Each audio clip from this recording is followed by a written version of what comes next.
my dear students, welcome to my channel. If you are new in my channel, so please subscribe my channel and watch all the latest educational video.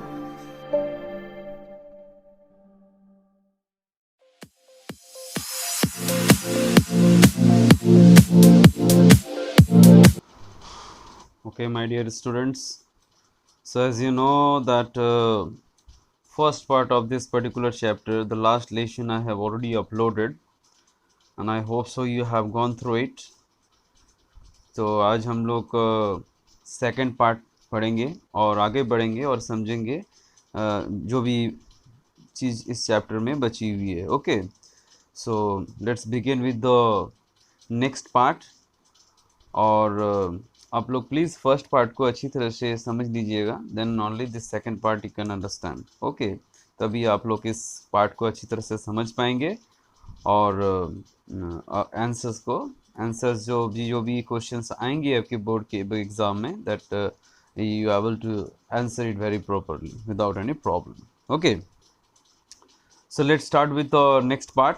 Okay, तो पिछले video में हम लोग ने ये देखा था कि फ्रेंच जो है बहुत ही शॉक्ड हो गए इस न्यूज़ को पाने के बाद, दैट कि अब से जो है फ्रांस नहीं पढ़ाई जाएगी, जर्मन भाषा में पढ़ाई जाएगी और नए टीचर स्कूल में आएंगे. जब इस बात को इस पर्टिकुलर न्यूज़ को उनको सुनाई मिली तो वो जो है बहुत ही शॉक्ड हो गए, है ना. ऐसा लगा कि वो सोच में पड़ गए कि मैं अंडे के पीछे क्यों भागता था, शायद मैं पढ़ाई कर लेता तो अच्छी तरह से मैं सीख जाता. Okay, so today now will going to start with the rest of the part of this particular chapter, और हम लोग समझेंगे कि किस तरह से आगे की कहानी है. Okay, let's begin with the next stanza. As you can see it is clearly visible to you. We are going to start with this particular stanza.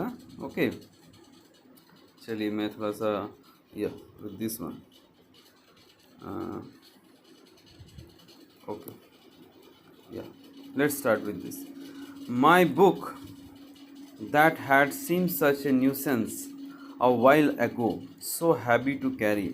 My grammar and my history of the saint were old friends now that I could not give up.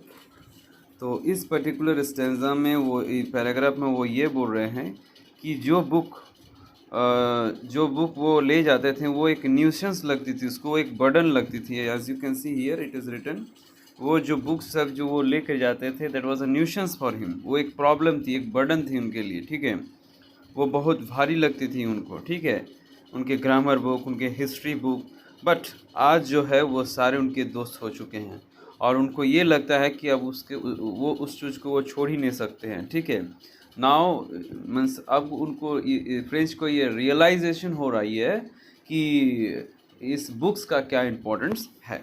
Okay, now let's move to the next slide. This one. Okay, let's start with it. M. Hamel too, the idea that he was going away, that I should never see him again. तो M Hemal को भी ये idea लग चुकी थी कि वो जो अब चले जाएंगे. अब जो है फ्रेंच जो है वो ये बोल रहे हैं कि मैं उनको अब कभी भी नहीं देख पाऊंगा और मिस्टर हेमल भी उन लोगों को कभी नहीं देख पाएंगे. ठीक है, made me forget all about his rulers and how cranky he was. तो इस चीज़ को जब फ्रेंच सोच रहे थे तो उनके प्रति जो उनका जो डर था और जो भी हेटनेस थी, जैसे उनके जो रूलर थे, उनके जो छड़ी जो वो यूज़ करते थे पनिश करने के लिए.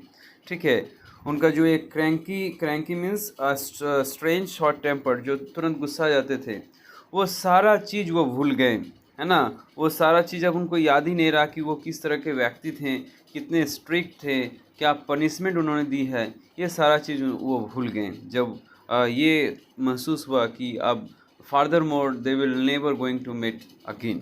Okay, next passage. Poor man, it was in honour of this last lesson that he had put on his fine Sunday cloth. तो वो बोल रहे हैं कि बेचारे जो हैं उस लास्ट लेसन जो वो पढ़ाने वाले थे उन्हीं के ऑनर, उस पर्टिकुलर लास्ट लेसन के रेस्पेक्ट के लिए जो है वो संडे फाइन क्लॉथ को पहने थे, जो कि यूजुअली वो इनॉग्रेशन और प्राइज डे में पहनते थे। Okay, and how I understand why the old man of the village were sitting there in the back room. और तब उनको ये बात समझ में आई कि वो जो विलेजर्स हैं, वो जो विलेज में बैठे हुए थे, वो क्यों बैठे हुए थे स्कूल में। As usual only childrens used to sit in the classroom, लेकिन उस दिन जो है विलेजर्स भी बैठे हुए थे। तब उनको ये बात समझ में आई कि वो लोग क्यों बैठे हुए थे। It is only because that was the last lesson, और उस दिन के बाद कभी भी फ्रांस पढ़ाई नहीं होगी। That is the only reason they were sitting in the last bench.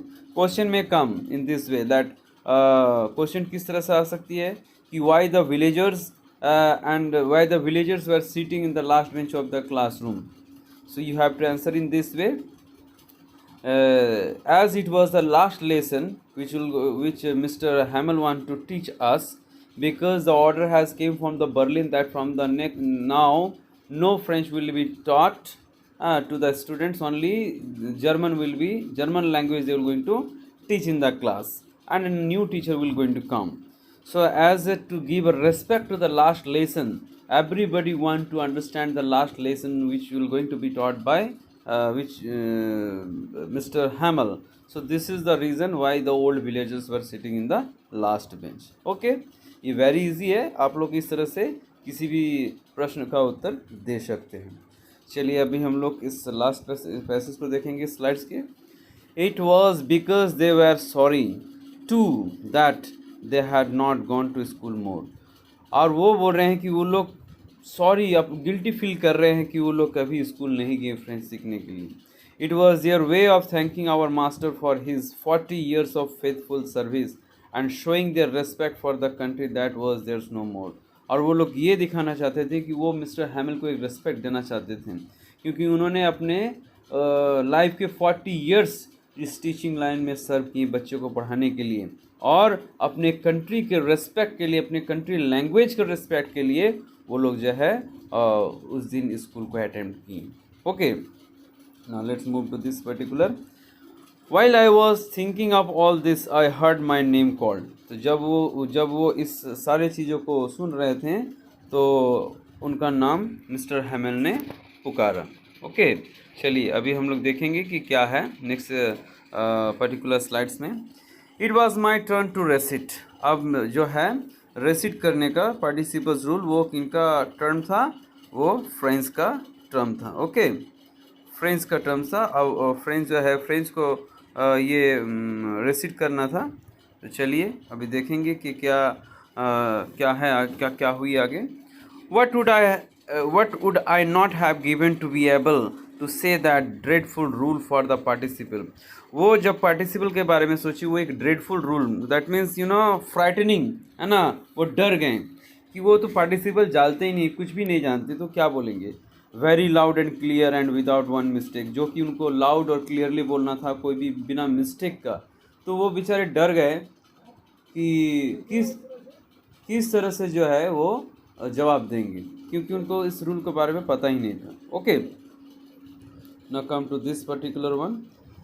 But I got mixed up the first words and stood there holding on to my desk, my heart beating and do not daring to look up. जब वो first word को spell किए तो भी वो डर गए। ठीक है, वो खड़े हो गए अपने बेंच पर, उनका हार्ट जो है जोर जोर से बीट करने लगे, वो कंफ्यूज हो गए कि क्या बोलना है। ठीक है, क्योंकि उन्हें पता ही नहीं था कि पार्टिसिपल को किस तरह से पढ़ना है। Okay, this is the only reason he was totally confused what to say what not to say. He was totally means what you call it, he was very much scared at that time what to say. ठीक है, और वो मतलब कि उनको साहस नहीं हो रही थी कि मिस्टर हैमिल की ओर ताके। Understood, got it my dear.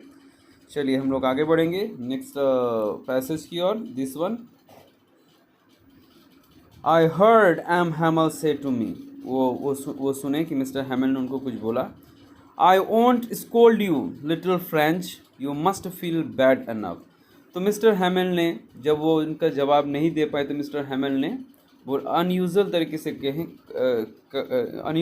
से कहें कि मैं तुमको नहीं डांटूंगा फ्रेंच आज, क्योंकि तुम ऑलरेडी बैड फील कर रहे हो। आज लास्ट लेसन जब मैं पढ़ा रहा हूँ you are already feeling bad, तुमको खराब लग ही रहा, तो मैं तुमको डांटूंगा नहीं आज।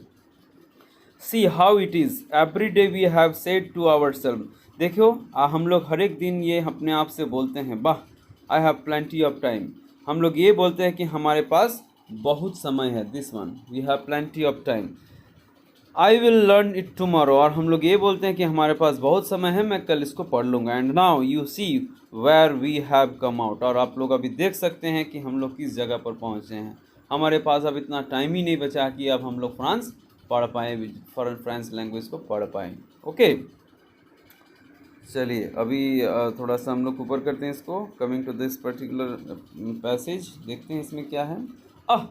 That's the great trouble with Alsace, ये बहुत ही एक दयनीय अवस्था थी, बहुत ही कठिन अवस्था थी एल्स स्टेट के लिए। See put off learning till tomorrow, now those fellows out there will have the right to say to you, अब उस सारे व्यक्ति को बोलने का एक अधिकार मिल गया। How is it you pretend to be a French man and yet you can neither speak nor write your own language, अब जो वो सारे जर्मन लोगों को ये एक बोलने का, शो करने का, pretend means to show, it is written here, pretend मतलब शो होता है, तो ये शो करने का, ये बोलने का एक बहाना मिल गया कि आप लोग हमेशा कहते हैं कि वी आर फ्रेंच मैन, हम लोग एक फ्रेंच मैन है, लेकिन आप लोग को फ्रेंच भाषा बोलना और फ्रेंच भाषा को लिखना ही नहीं आता। But you are not the worst poor little French, लेकिन मैं ये नहीं कहूँगा कि आप ही ये सबसे ख़राब हो। We will all a great deal to reproach our self with, हम लोग सभी जो है, वी ऑल हम लोग सब, इवन योर पेरेंट्स, हम सभी जो हैं इस चीज़ के लिए रिस्पॉन्सिबल हैं, ठीक है। So this all particular stanza, this paragraphs I have covered. Now let's move to the next slide where we'll come to the other things. Okay, this one. चलिए अभी हम लोग इस पैसेज को पढ़ेंगे और इस पैसेज को पढ़ने के बाद हम लोग को इस सेशन को एंड करेंगे and by part 3 I will going to complete this particular chapter. चलिए without wasting time let's start it what it is written here. आप लोगों को इस चीज़ को नज़र आ रही है? ओके मैं थोड़ा सा और जूम कर देता हूँ। Okay now let's see. You to water my flower instead of learning your lessons and when I wanted to fishing I not just give you a holiday. तो वो ये बोल रहे हैं, वो अपने आप को भी ब्लेम कर रहे हैं कि मैं शायद तुमको जब मैं लेसन पढ़ाने का समय मैं तुमको फूलों में, बगीचे में नहीं भेजता फूल में पानी देने के लिए, फूलों के पेड़ में पानी देने के लिए, और जब मेरा फिशिंग करने का मूड हो तब मैं शायद छुट्टी नहीं लिया होता, तो शायद आज ये दिन देखने को नहीं मिलती। This is the means here mister Hamel is blaming himself. Then from one thing to another mister Hamel went on talk of the French language, फिर वो एक बात से दूसरी बात कहते गए और फिर फ्रेंच लैंग्वेज के बारे में उन्होंने कहा। सेइंग दैट, उन्होंने ये कहा it was the most beautiful language in the world, उन्होंने ये कहा कि ये फ्रेंच लैंग्वेज जो है बहुत ही सुंदर भाषा है पूरे वर्ल्ड में। द क्लियरेस्ट, जो कि बहुत क्लियर है और लॉजिकल है। That was must guard it among us, जो कि हमारा रक्षा करती है। ओके नेवर फॉरगेट इट, और हम लोग को अपना रिस्पेक्ट दिलाती है कि हम लोग ये from deep of their heart they can say that we are French. Because when a people are enslaved, जब पीपल जो है किसी के अंडर में चले जाते हैं, प्रिजन में चले जाते हैं, as long as they hold fast to their language it is as if they had the key to their prison. जब कोई आदमी किसी के अंडर में चले जाते हैं तो उनकी भाषा ही जो है एकमात्र एक की होता है कि उस पर्टिकुलर सिचुएशन से उनको ओवरकम कर पाएँ। तो इस जर्मन भाषा के बारे में बात कर रहे थे, सॉरी फ्रेंच भाषा के बारे में बात कर रहे थे। चलिए देखते हैं नेक्स्ट पैसेज क्या है। Then he opened a grammar and read us our lesson, तब जब फिर उन्होंने ग्रामर बुक को खोली और ग्रामर लेसन्स को स्टार्ट किए। I was amazed to see how well I understood it, और फ्रेंच बहुत ही आश्चर्य हो गए। क्यों आश्चर्य हो गए? क्योंकि उस दिन जो है वो सारे ग्रामेटिकल टॉपिक उसको बहुत अच्छी तरह से समझ में आ रही थी।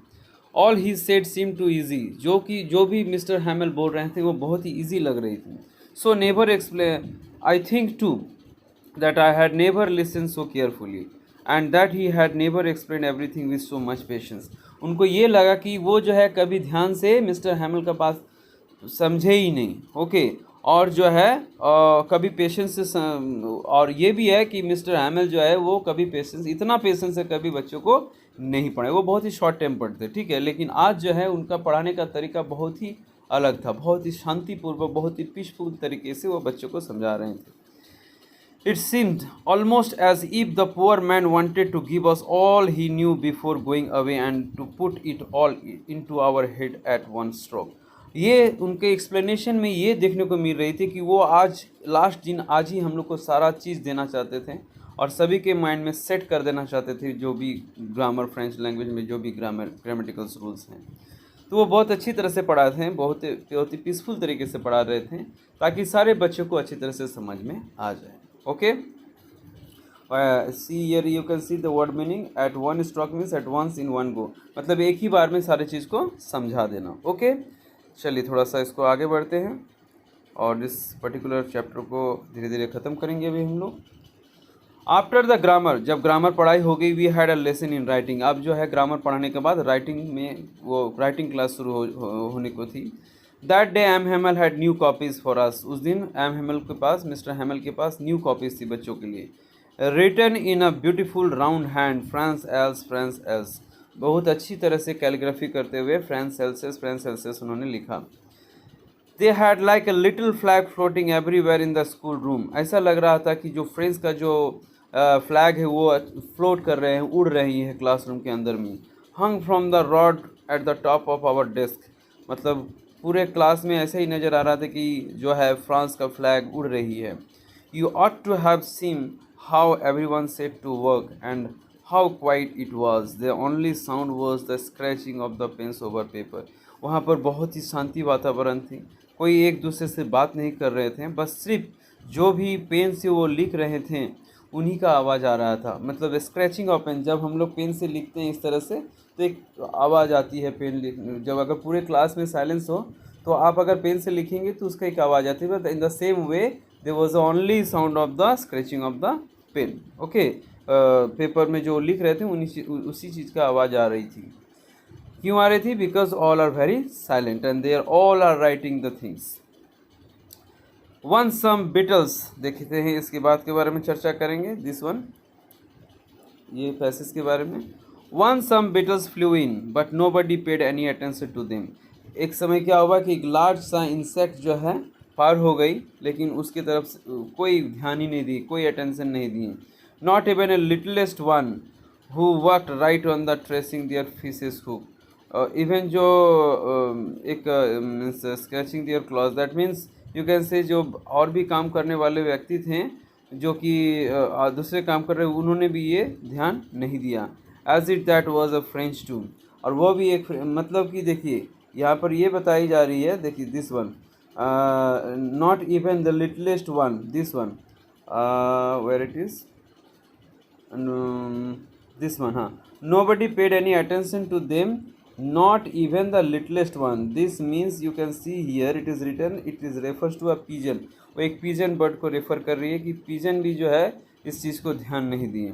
Who work right on the tracing their fish hooks, जो कि अपना क्लॉज जो होती है, मतलब पैर का निचले वाली भाग जिसमें नाखून होती है, उसको साफ कर रही थी। वो भी अच्छी तरह से, मतलब वो भी इतने शांत थी कि वो भी अपने आप को महसूस कर रहे थे कि that it was a France, he belongs to France, she belongs to France. ठीक है, वो सोच रहे थे कि मैं भी जो है फ्रांस का हूँ। और सारे लोग जो है बहुत ही पीसफुल तरीके से अपने काम को कर रहे थे, कोई आवाज़ नहीं थी। इवन जो है पिजन भी कोई आवाज़ नहीं की, कुछ भी नहीं। ओके, सो आप समझ सकते हैं कि how much they are attentive that day and why they are attentive, because they realise what mistake they have done and what they are going to miss now. Okay, so आज हम लोग इस class को इसी particular paragraph में end करेंगे एंड next day part 3 में मैं इस पूरे चैप्टर को ख़त्म कर दूंगा। सो प्लीज़ आप लोग इस एक्सप्लेनेशन को पढ़ें और मुझे कमेंट करें अगर कहीं पर भी कुछ भी आप लोग को प्रॉब्लम होती है। ठीक है, मैं आशा करता हूं कि आप लोग को कुछ प्रॉब्लम नहीं आई होगी। ठीक है, अगर भी होती भी है तो you can comment me, I will clear your all doubts. Okay, तो मैं फिर से पार्ट 3 को अपलोड करूँगा। ठीक है, तब सारे ये पूरे डाउट्स क्लियर हो जाएंगे आपका। है ना.